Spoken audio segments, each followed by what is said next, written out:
Carved into death. You just had to draw a wiener wherever you go. Yeah, we're all fucked up. We're never going to get that shot. We're just going to sit here and dick around all day. This episode is only bloopers. It's just bloopers. All right, fuck it. No more games.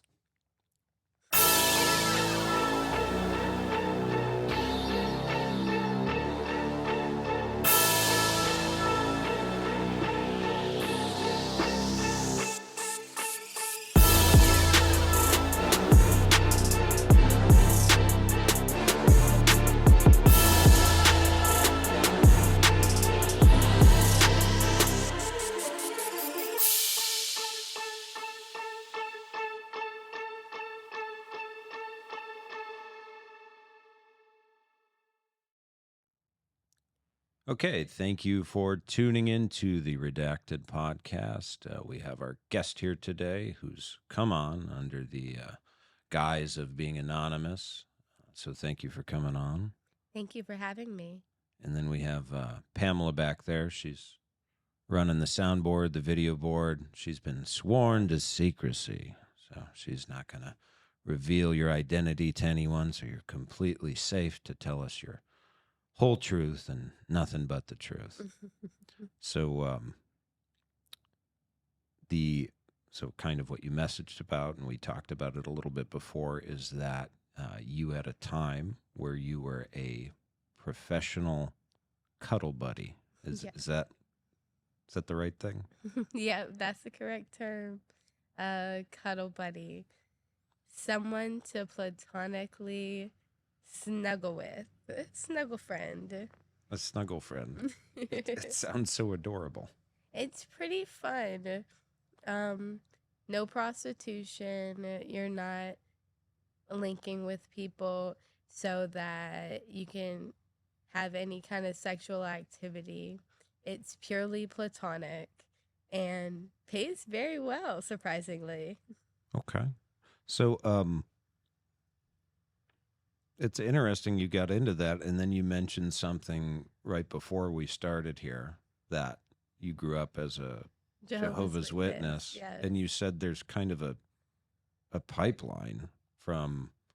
I'd have to stand on that. I fully believe... Explain that. Start that. Like, how was that growing up, or maybe where did that go? How does that work?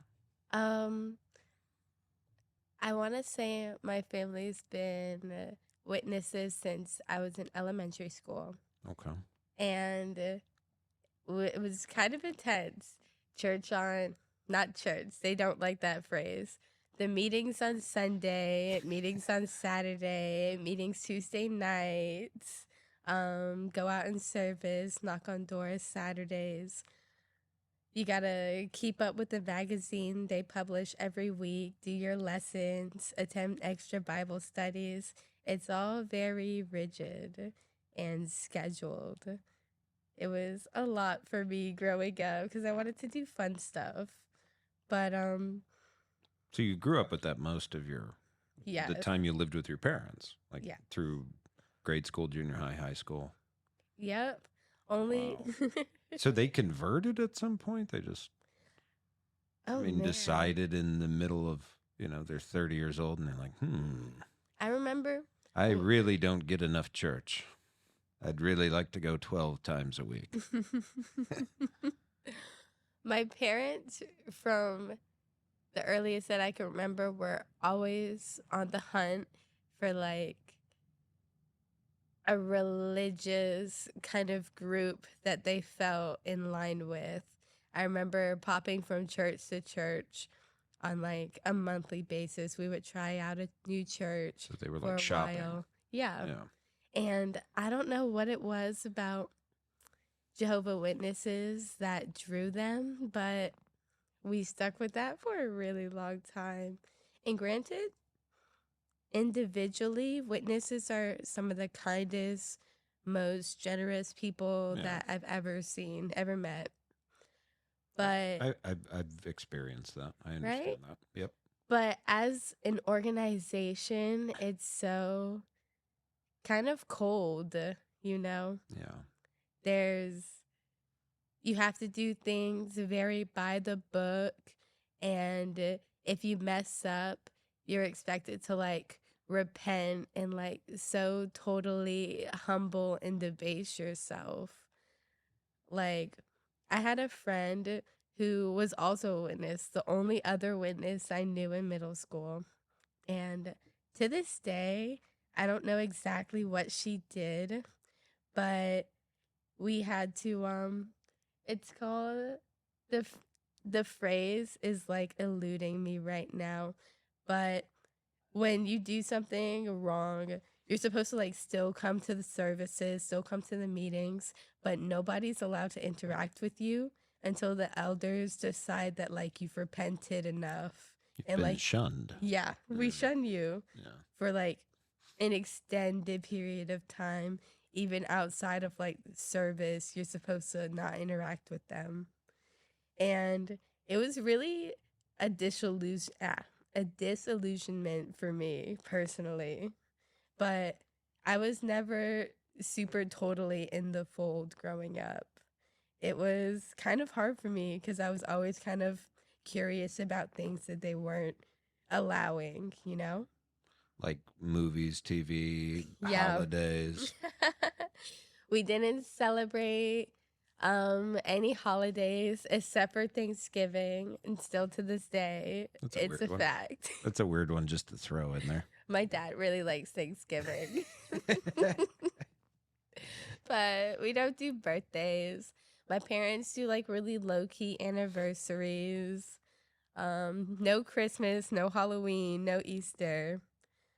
The Thanksgiving add-on, that blows my mind a little because that's Thanksgiving like doesn't he's have just like, like oh a no. religious kind of origin, whereas Okay. Christmas is quote unquote the birth of Christ, even though I feel like that's been disproved on Yeah. multiple venues. They say it was like the winter solstice that the Romans used to celebrate. Exactly.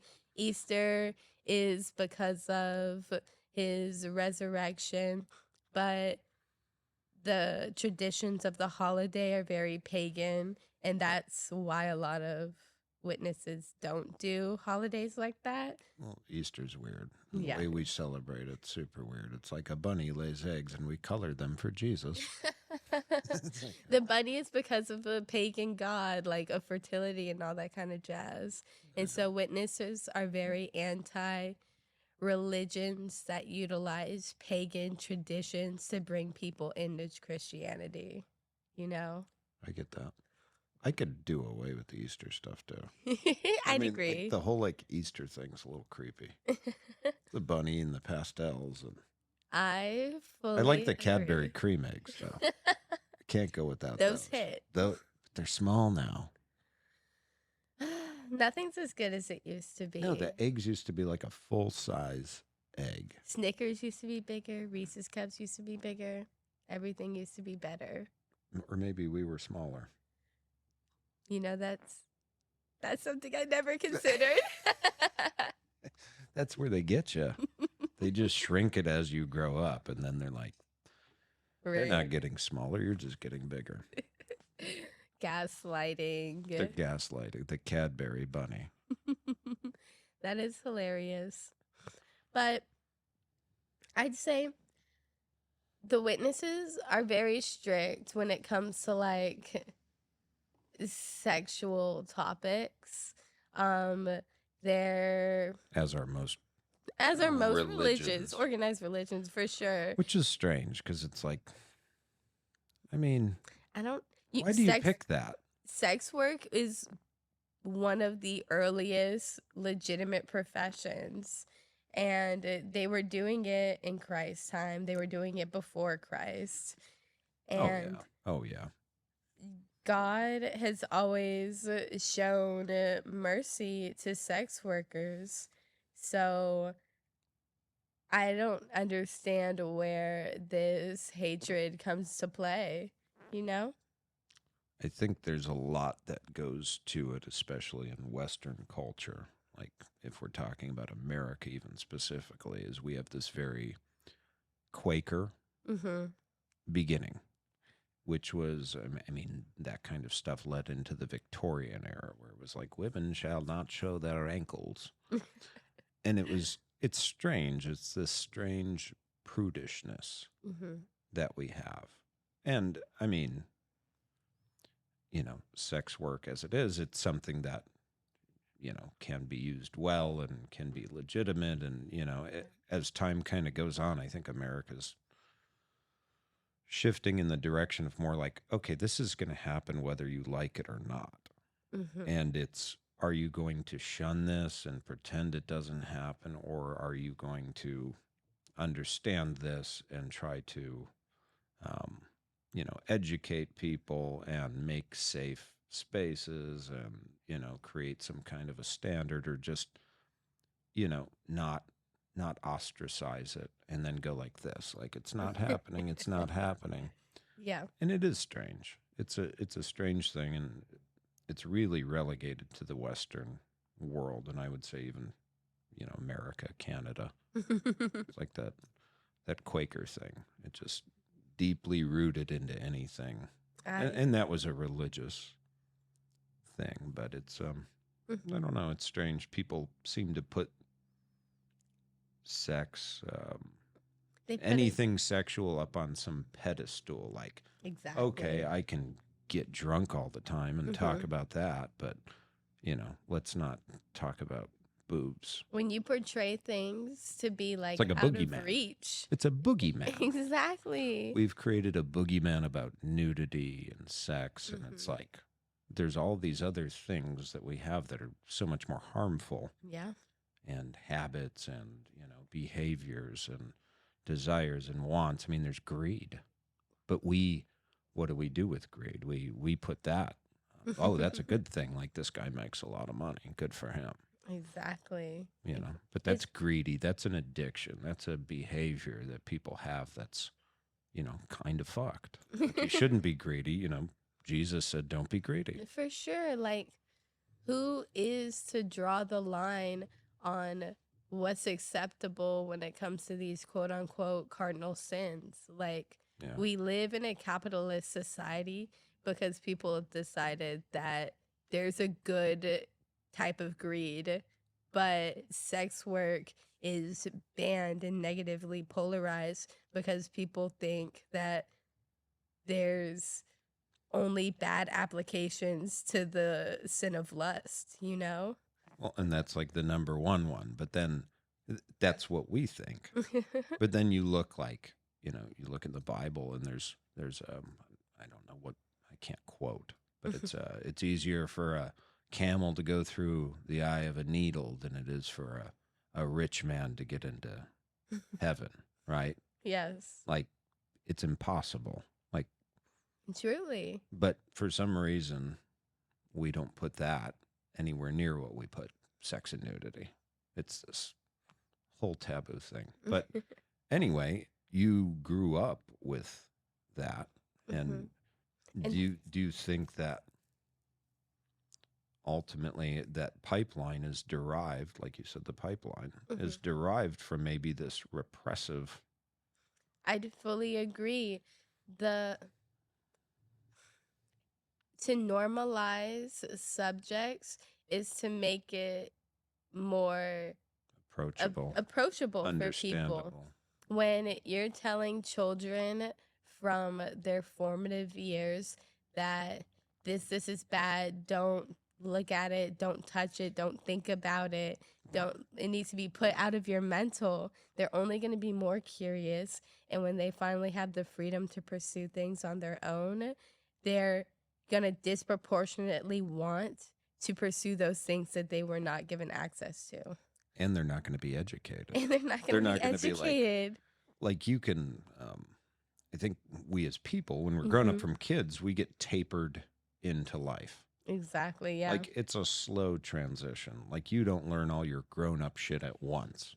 It's not like you magically hit 18 and then... You know it. Yeah. It's a process where you're gradually learning about the world around you and everything in it. And you need to be able to learn and experience these things when you have a buffer when you have somebody Somebody there who's to not watch. gonna Exactly. let you crash out. That's a good way to put that. That's a really good way to put that, because if you're a kid and you're gradually learning about the world, you still have your parents and siblings and family around you a lot to kind of explain and to make sure, like, hey, okay, well, that's not a good thing. Let me tell you why. Hmm. Yeah, that's really It's interesting. it's really important. I grew up not having to close my eyes and cover my ears when an even slightly nude scene came on, like the movies or television. I wasn't allowed to watch Harry Potter because of witchcraft. Um, I wasn't allowed to like date any boys until I literally left the house after I graduated high school. It's like 18, Like, yeah. and Wow. when you make rules like that, it makes it so your children and your family, people that you care about, can approach you about things that are even like lighter in fear of being judged negatively for it. Like when I was in school, I wasn't allowed to take the sex portion of my health science curriculum. Oh, My geez. mom, my mom made me read anatomy and physiology for dummies and then tested me on it. So like I wouldn't be around any of the other kids when it was happening. So you didn't get to share that that awkward experience, which, Exactly. yeah, that was awkward. It But was maybe awkward, it's but necessary. Yeah, it's a necessary evil that yeah, people have to go through to socialize themselves. yeah. You can know objectively all of these things, but if you don't understand the social cues and rules that go with it, Yeah. you're gonna lose. That's that's a poignant thought. Is like not, and I guess I've never thought about it because I did it. Like going through health class in high school in that sex ed portion as a group with your peers, all like snickering and giggling, and then your 50-something-year-old gym teachers up there, like, all right, now if your wife has a couple glasses of wine, you may feel an erection, and he's just telling these weird stories, and Exactly. they're it's just strange, and that is kind of a thing to be endured, but It is. and you yeah, but then you got anatomy for dummies, which is It I was guess it's a way to learn something, but then learn something. Like I know all the parts, but like there's so much more that you should know when it comes to your first experiences. yeah. Like, uh Well, dating's like a taper thing. Like you start out with exactly. your little junior high holding hands, and you kind of go through this taper Exactly. of a little more serious, a little more Eh, you go around the bases a little bit more, so to speak, and that if you do it slowly under guidance where you're not like, okay, I'm an adult and I don't know anything. you're better able to understand your own boundaries and your own Yeah. limitations and your desires from an earlier age. Like when you're given the opportunity to date in high school, they're like baby dates. No one's taking you to Cabo. No one's expecting you to like give it up because Yeah. like they did A, B, C, and D. You're They're going to the movie easy. theater and holding hands Exactly. and They're dropping you off home at 11. yeah. Your mom and your dad can talk about, hey, don't let them pressure you, da da da da da. Yeah, use protection, blah blah blah blah blah, or don't do it or whatever. Exactly. Yeah, they can. Wow. But when you're left to experience these things on your own for the first time at like 19, 20, 21, you run into people who are so much more manipulative. They have so much more experience, and Yeah. you're starting behind the curve. So, did you see a lot of? I don't know, fellow. So you must have seen a lot of your people you grew up with or fellow Jehovah's Witnesses go into sex work. I've met so many Catholics and witnesses Oh, in the jeez. club that I've ever met outside of the club. Like, it's Jeez. wild. It's like the Catholic schoolgirl thing. Exactly. Like, yeah, I get that. I get that. That's and it's like I think sometimes parents think they're making a good decision, and you're just delaying the inevitable. Yeah. And you know that is tough. That's something to think about. That's funny. I mean, I don't do Catholic school, or not that I have anything against it, but or like Yeah. any kind of a separation, um, or kind of being super restrictive or super hovering and having these kind of kids that are very sheltered. But yeah, that's interesting that you've experienced that firsthand. Um, so how did you kind of start doing the cuddle thing? The Um, cuddle buddy, the cuddle thing. Cuddle, that's a weird word, cuddle. Don't say it too much. No, I get that. Words start to lose meaning the more you say them. Yep. Um, COVID hit and nobody was doing anything. And I was looking into selling socks and selling panties and all that kind of stuff. And I, People buy socks. Let me pause you there. oh man, Man. I think the average rate for a pair of socks is 35 plus like 15 extra dollars per day of wear. I did not know that one. You just educated me. I feel sheltered now. I heard about the panty, the underwear thing. I'd never heard about socks. There are whole sub societies dedicated to that kind of stuff, fetish stuff. And it's been going on so long that people have like specific like ways to do things. Yeah. Man. Okay. So you looked at socks. I was looking at that. You tried to get your foot in the door. And at one point when I was younger, I was a sugar baby and I heard all about sugar babies and stuff. It was getting really popular to talk about on TikTok during COVID and quarantine. Everybody was looking for a quick little side hustle. Okay. But everybody knows in the back of their head that you can't really be a sugar baby without giving up the sugar, obviously. Without having sex. Yeah. And I was desperately looking for something where I was not going to feel obligated to have sex with people. And I ran across Cuddle Buddies. I know, it's kind of goofy. But I signed up and they kind of like put you to work pretty quickly. Like there are a lot more people on the site than you would think. And I was just based in like kind of a smaller town in like north central Florida. And I was getting people booking me. But I mean, is that the name of the site, Cuddle Buddies? Yeah.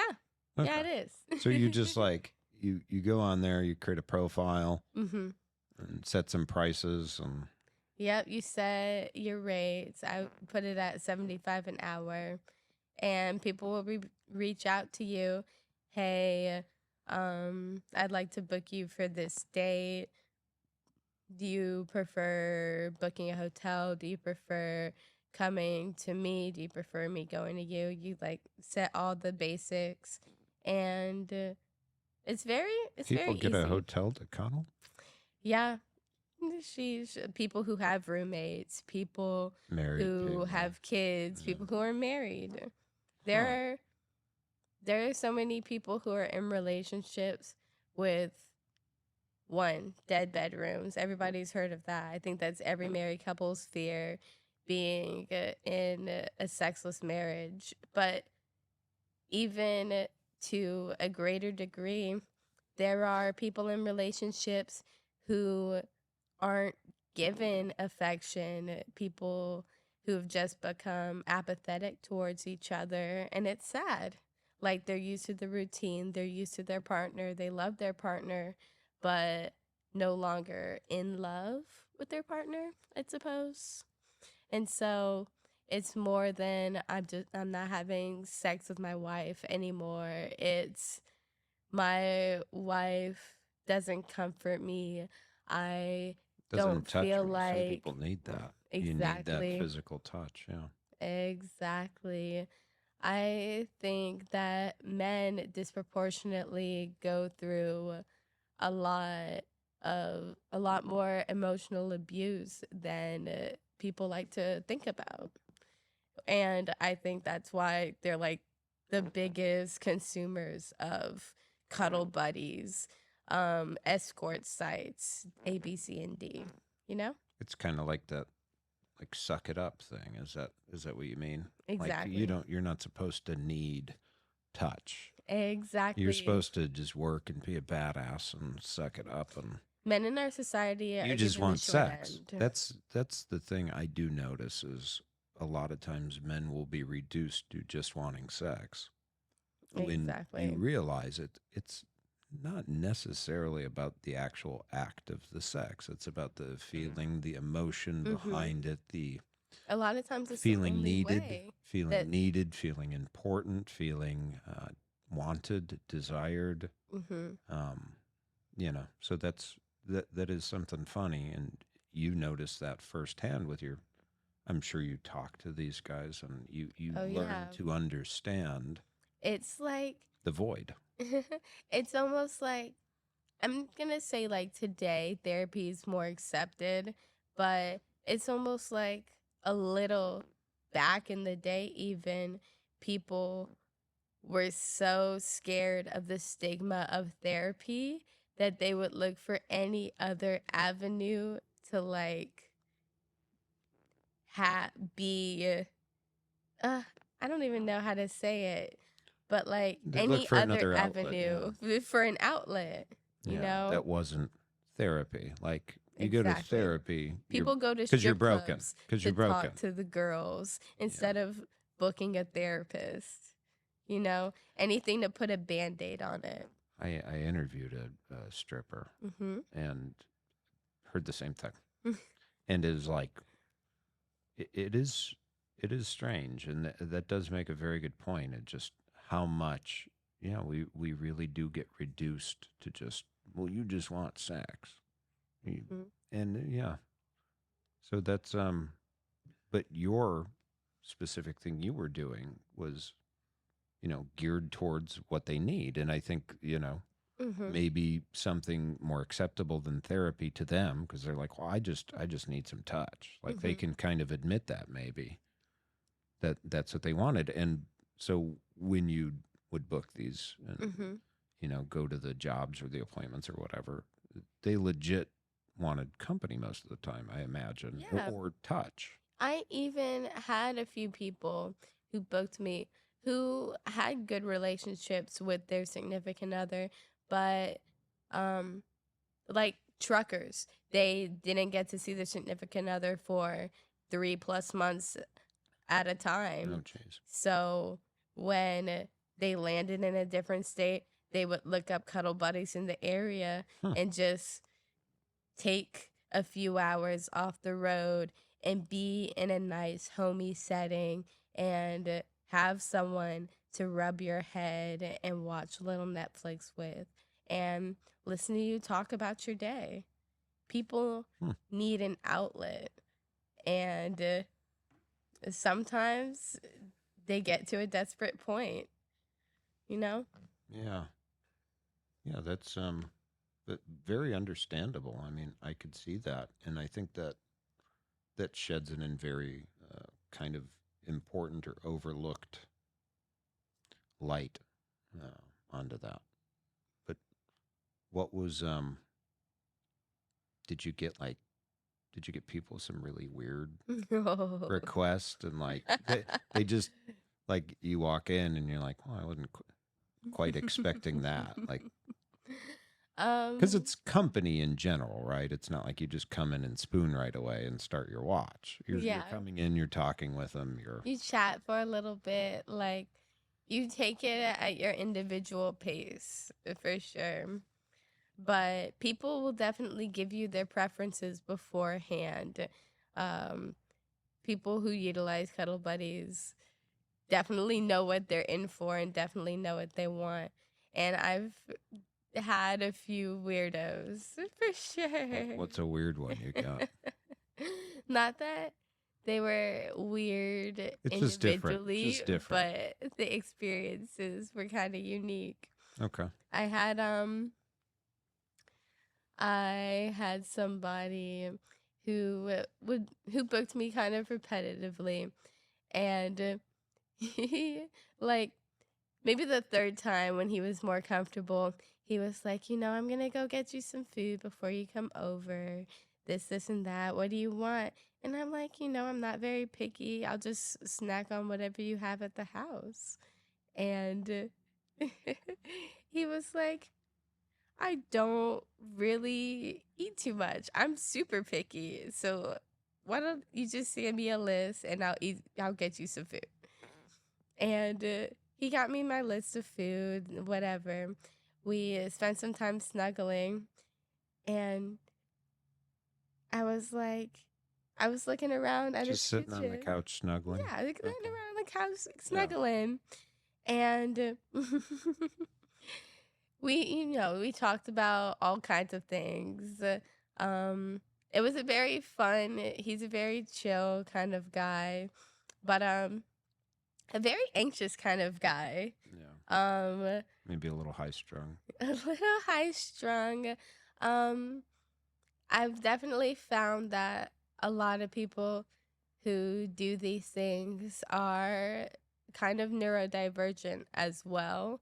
People who don't necessarily, it's not that they don't fit into society, but even if they fit in, they struggle to genuinely connect with other people because of mental, emotional, physical things holding them back. Yeah. And so it's easier for them to connect with someone who is there to connect with them. Well, and to an extent, you're getting paid. Yeah. Okay, they're thinking, maybe if they're a little socially awkward or have a hard time communicating their needs, it's like, well, I'm paying you. So exactly. now you have to. It lessens the burden. Yeah. Because anybody else can just reject them. They can say something wrong and be rejected. For something like this, it lessens the burden for them because the people that they've booked are here to give them a chance. They're here to talk. They're here to listen. You can't really do anything wrong unless you cross one of the boundaries that they've given you. Yeah. It takes the guesswork out of the interaction. Huh. I never thought of it that way, but I guess that would make a lot of sense. That's a very deep perspective on that but it makes total sense. It's like, yeah, well, it's almost, the social awkward, just not, maybe if it's somebody that doesn't get social cues and is more introverted and, well, here's the list, here's the things, here's the cost. And it's just like a menu. It's exactly. like, okay, I know I can get this for this and I don't have to worry or stress about it. Yep. Huh. That is so fully the case. And oh, so that guy with the you're snuggling on the couch. We kind of you kept saying you were looking around or something. I'm like, what is she gonna say? And he really, outside of the snacks he got me, he did not have anything in his kitchen aside for things to make sandwiches. And I was like, why don't you eat with me? Do you want some of this pizza you got for me? Do you want some of these chips? What's happening? And he's like, no, I don't usually eat in front of people. I don't usually eat out. I only like very specific things. And I'm like, okay, well, eat with me. And he's like, a lot of people think it's weird. And I'm like, you're not forcing me to eat a pig tongue, so I can't think it's that weird. Yeah, he's just gonna eat with you. You're gonna eat your food. He's gonna eat his weird thing. No judgment from me. What is it? He went to the kitchen and he made, it was like a jelly mayonnaise sandwich and a glass of milk. And he sat down and he just started dipping it in his milk and chowing down. And I just had to be quiet for a second because he's like, "You're going to judge me." And I was like, "No, I'm not going to judge you." But I felt like I wanted to judge him a little bit. Were you like sitting there like I can't stop looking at it? Like, this is But the you're only trying not to thing react. you're eating? You're trying to be like, so he just lives on like jelly, mayonnaise, And I'm like, and dipping it in milk. I don't really eat out too much, you know. I'll take my friends out to eat, but I really only stick to a drink and a salad. I'm like, huh. Or maybe a jelly sandwich with mayonnaise. Yeah. If they had a jelly sandwich on the menu, he'd be chilling. Oh, man. Very funny, but he was a delight. Always Oh, very yeah. respectful, very cool guy. But So I he would just have you understand. over and just chill on the Snuggle, couch, snuggle a chill. little, eat some jelly sandos. Yeah. Would you watch? He put me on to Always Sunny in Philadelphia. That's a good one. Yeah, That's it one of my is. favorites. And that's a specific show. Very specific. I think you have to, like, I tried to get my wife to watch it with me. And she like kind of likes it, but I don't think she does. It's so jarring. It's such a jarring Well, it's a weird humor. style. The humor is weird. And it was ahead of its time when it came. Now you got me on this whole thing. But They would never make it work if they try to drop it in 2023. oh yeah, no, that would be fucking canceled. And the humor hit at just the right time, but it's like it's almost like a jelly and mayonnaise sandwich. I can definitely that see is that being the a TV show. skit. That is the TV show that is a jelly and mayonnaise sandwich. It's like, you want to watch something with me? It's very specific. Most people don't like it, and you're going to think I'm weird. It's Sunny in Philadelphia. The blonde lady, I could definitely see her going on a date with somebody. Oh, D? And yeah, D. Yeah. And then coming back and being like, "Guys, you know what this guy did?" And it The jelly mayonnaise. exactly. I could see it being a whole scene. Oh, yeah. But it's little quirks like that have people I might pay judge someone. them. I might pay someone to watch that show with me. Nobody wants to watch it with me. It's super funny. I have one friend. He lives in Tennessee and another one in Illinois. And Oh they're my the only goodness. ones that would really watch that with me. So, yeah. You gotta find some What's cool that people website out again? here. Cuddle buddies. Cuddle buddies. If you're willing to shell out 50 plus an hour, Yeah. go for it. So that was one kind of that's an interesting one. Was there other like just kind of unique, like what wouldn't you like you expect people to just want to sit and talk, like we assume that's Yeah. probably a lot of people just want to sit, talk, touch. Exactly. What's another unique one though?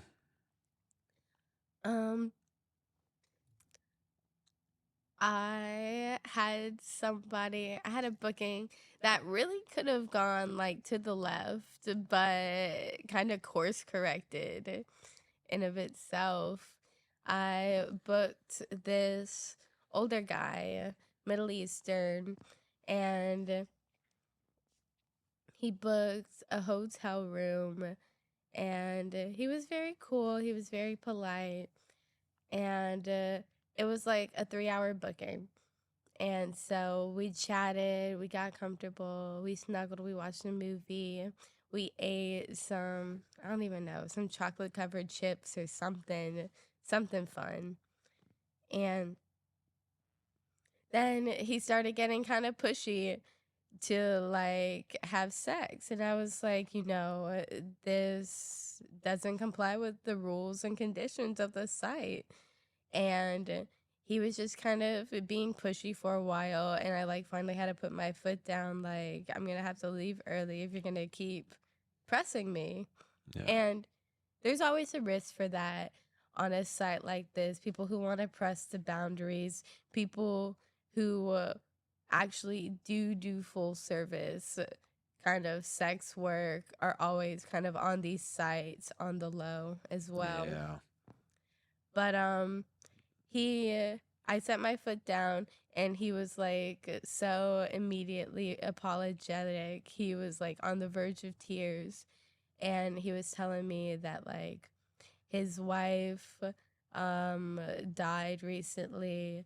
His kids are about to graduate high school, and one is like almost a senior in college, so he didn't want to do this at the house since they still lived at home.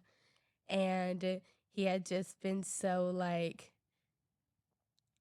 apathetic and sad, just like going through the motions since his wife died, and hadn't really he was never really affectionate with his kids like he was with his wife, and all that kind of jazz. And he was taking it out on the wrong person, being me.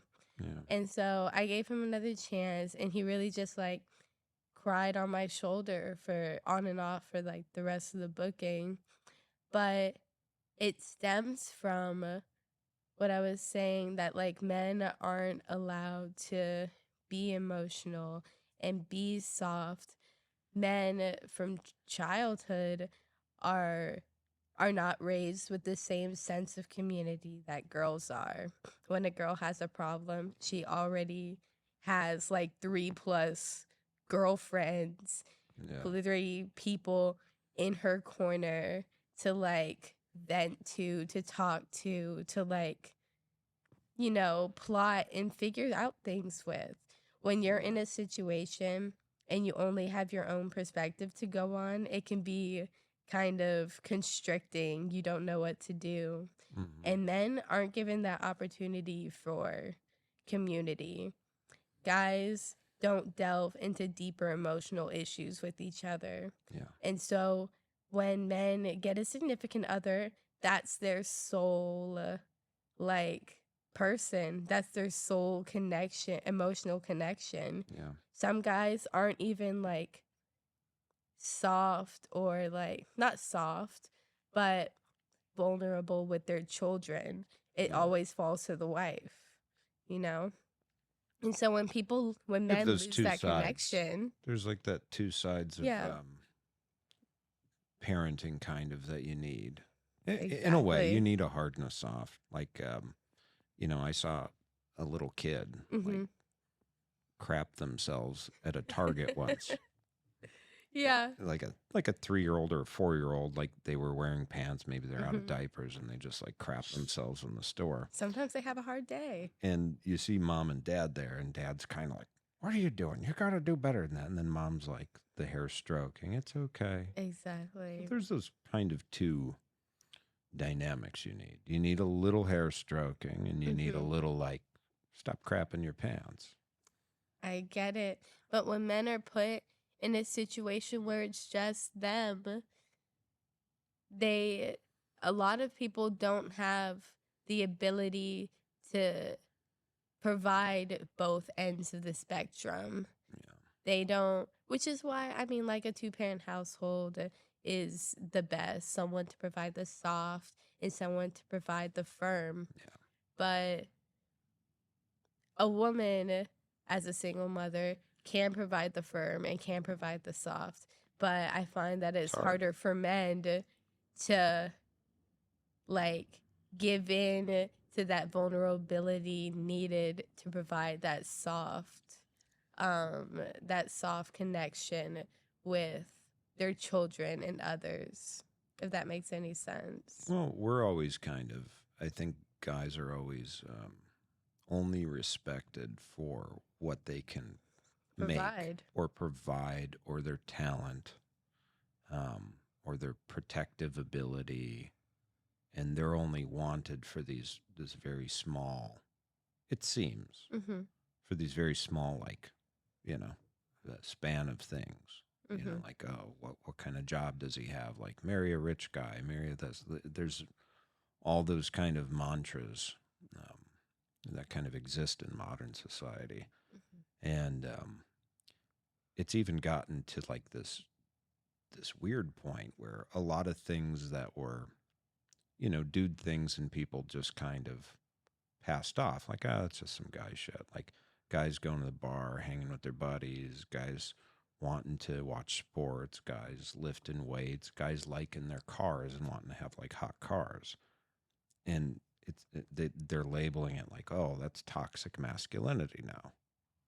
It's like, well, that's all we had, man. We like those things, and now we get into this thing where what all you can do now is work and, you know, take care of your family or protect people, and that's Yeah. it. That's all you're allowed to want or desire in your life is that.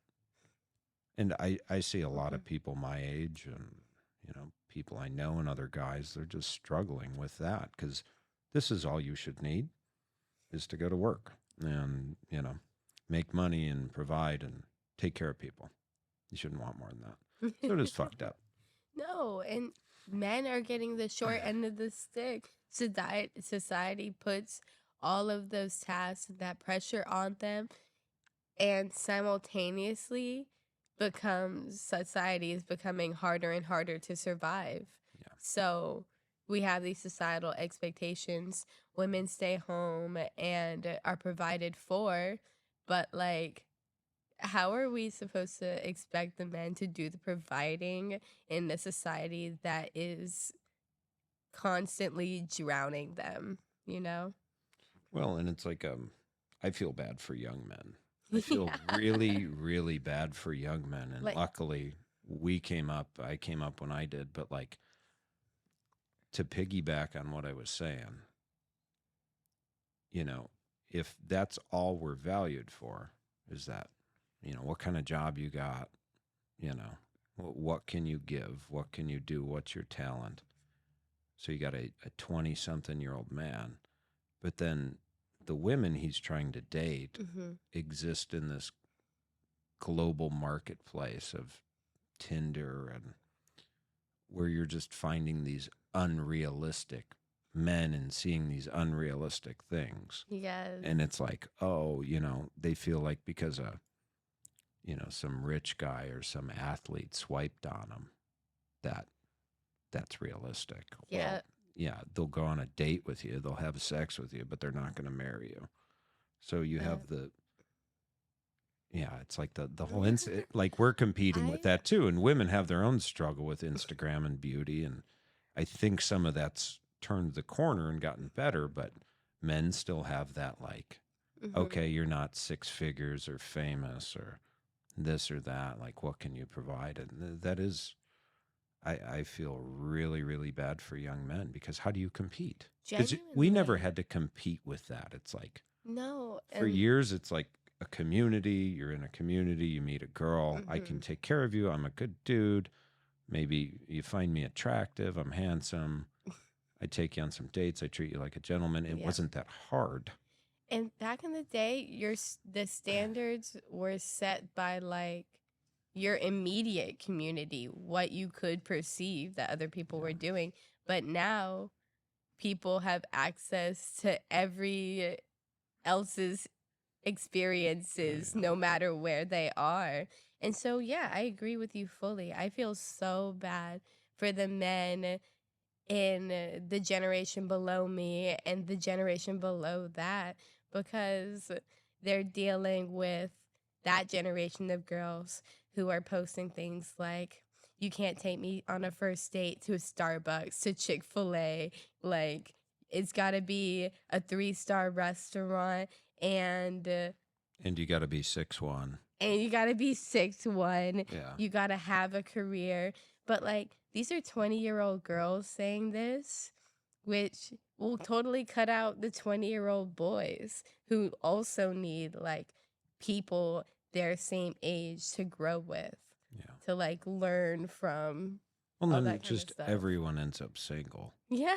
is what you're kind of seeing now because like 10% of the guys are hooking up with 90% of the girls in the dating pool, Yeah. and then the other 90% of dudes are just kind of in a tapered fashion left out and invisible within Yeah. that dating pool, like undateable. So Yeah, that it's is tough. sad. It's leading more and more I think men who were younger sex work has to got to pick up. exactly. That's It's got to, leading more and more younger men to pursue sex workers. yeah. Well, there's no challenge. Yeah, exactly. It's like, and that's not good. I mean, we don't want that. Yeah. We don't want, we want relationships. We want marriages. We want kids. We want families. Yeah. And yeah, that's really unfortunate.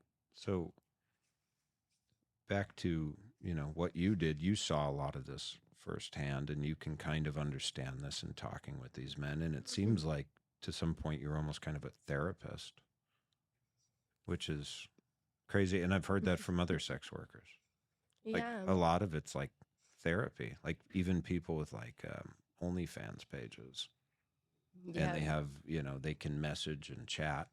And it's like a lot of these people just want to talk. They just need an outlet. And Yeah. it's such a it's such a shame that there's such a stigma on mental health. But these people are looking for a connection and they're not finding it in their daily physical life. Like it's so insane that people are connecting so superficially now. It's sad. I've heard so many um you know, I'm in college, states away. Um, none of the girls here will talk to me. I don't really have any friends aside from people I go to the gym or study with. Um, none of the girls want to date college guys because they don't have anything going for them. And so And that there's, wasn't a thing before. I feel like I hear a lot of people my age and older that like, oh, we met in college. yeah, Yeah. things were easier to get for yourself back in the day. Like it was easier to provide for yourself. And so, as an extension, it would be easier for you to provide for a partner. Or people just cared less. Like if you were a college That age girl in the 90s, you're I, just like, I'm a college age girl in the 90s. I mhm, don't these are my peers. I should probably date one of these people. that And you're not seeing anyone else. You're not not. having the internet and having that external influence on you was is such a big contributor to dating back in the day. Like today, even the girls who wouldn't mind going 50-50, who wouldn't mind um, dating somebody who didn't have all of their stuff together, are feeling so heavily judged and receive so much backlash on social media Yeah. that they don't feel like they feel like they're doing something wrong pursuing somebody at a lower level. Hmm. Yeah, that's messed up. I mean, we just have a lot of. I think the worst thing the internet's done to our kind of social interactions, our friendships, our relationships, our dating, is just that expectations. And and I think that's a lot of parts of life. Like I mean, even as a parent, you look at other parents on social media, and you're like, oh fuck, like they built a birthday cake castle with marshmallow drummers inside of it and like all this crazy stuff, and you're like, man, I look like a tool Yeah. compared to them. But that's something with wisdom that you learn. But yeah, I mean the younger dating pool right now is just fucking that seems like a wreck. I hope that I hope something swings in there. Like, what do you see? Like, do you still do the cuddle thing? I have not been a cuddle buddy for a couple years now, Okay. but I'm still involved in the sex work industry on and off. It's it's something convenient for me. I'll pop into the club every now and then. But You talking about strip club? yeah. Okay. But I'm a performer in a much more legitimate sense in my on the other half of my life. Okay. What do you do there? Oh, I model professionally. I've been published. I do brand work for local studios and boutiques out here, user generated content creation. I dance professionally, so I've danced at Fredo Bang and Beethoven concerts. Oh wow. Yeah, I'm a go-go dancer, stilt walker, aerialist. So I like to do like atmospheric performances and That's all cool. that kind of stuff. Very fun. So we touched on this a little bit before, but I mean, what are your kind of final thoughts and maybe the future? What does the future of this kind of work look like? Like, I would imagine the cuddle buddy thing only goes up, up, up, and online sex work like OnlyFans or people who are creating their own stuff just goes up, up, up, or just with this new generation coming that just doesn't have connection. And I sex work for sure is going to go up exponentially. I don't know how long cuddle buddies will be a thing given how independent people are becoming because of VR and things. Like, I've had people come into the club and men come into the club and talk to me about how they're a virtual stripper. And so, wait a minute. yeah. Of huh? Anybody, virtual sex work is growing so intensely. But you said VR and A virtual stripper. like in a headset? Yes. He showed me on his phone some like screen recording of him, and he's like a 6'3" wolf woman, like measurements being like 42, 29, 43. Wait a minute. And he was making a bag. So Is this like a avatar? yeah. So he's what the hell? He's virtual strippers. He's like wearing a Meta Quest headset and like waving the wands around and I don't know how he's done it, but I'm about to start looking into virtual stripping. A lot of strippers are the physical sex work industry is dying right now. But sex work in of itself is never gonna die. online. Yeah. I mean, this virtual It's just stuff. transferred. There's stuff we haven't even thought of yet, too. That's, I mean, when you talk about virtual reality, I mean, that just, man, when you really think about it, and I guess I haven't thought about it too much, but that could be Limitless. you could have sex dolls that people could implant themselves like those into deep to fakes. react. Those deep fake kind of things, like at a certain point in time, you're gonna be able to like Just pick just anybody AI, to do anything. Yeah. just AI like your neighbor, put it in a little simulation. I don't know about my neighbor. Like He's not my type. like a simulated fantasy with anybody you want. Like Yeah, you can definitely see that coming. that's where I think we're heading. Sex work won't die, but I don't know how much gotta cuddle buddies change. have. I still think there's something like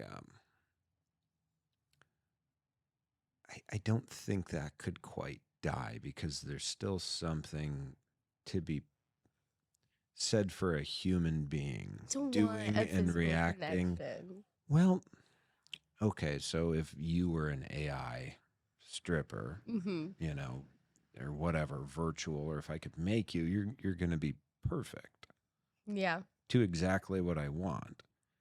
But I feel like there's always something inside of us that wants things to be a little wobby sobby, like a little fucked up. To Like we be want. human is to be imperfect, I think. It's Yeah. like it's a core desire to want things that relate with you, you know? Yeah, like, and I don't think AI can quite replicate that kind of shit yet. Not Like yet.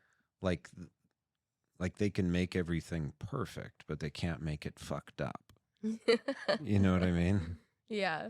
And I think with a lot of these different elements, we really want that. We want that connection that, I love Mhm. you or because you're imperfect or That is why OnlyFans took off so intensely. When girls start in OnlyFans, they pop off very fast because people want that connection with them. That's why they're not just watching the porn stars on Pornhub.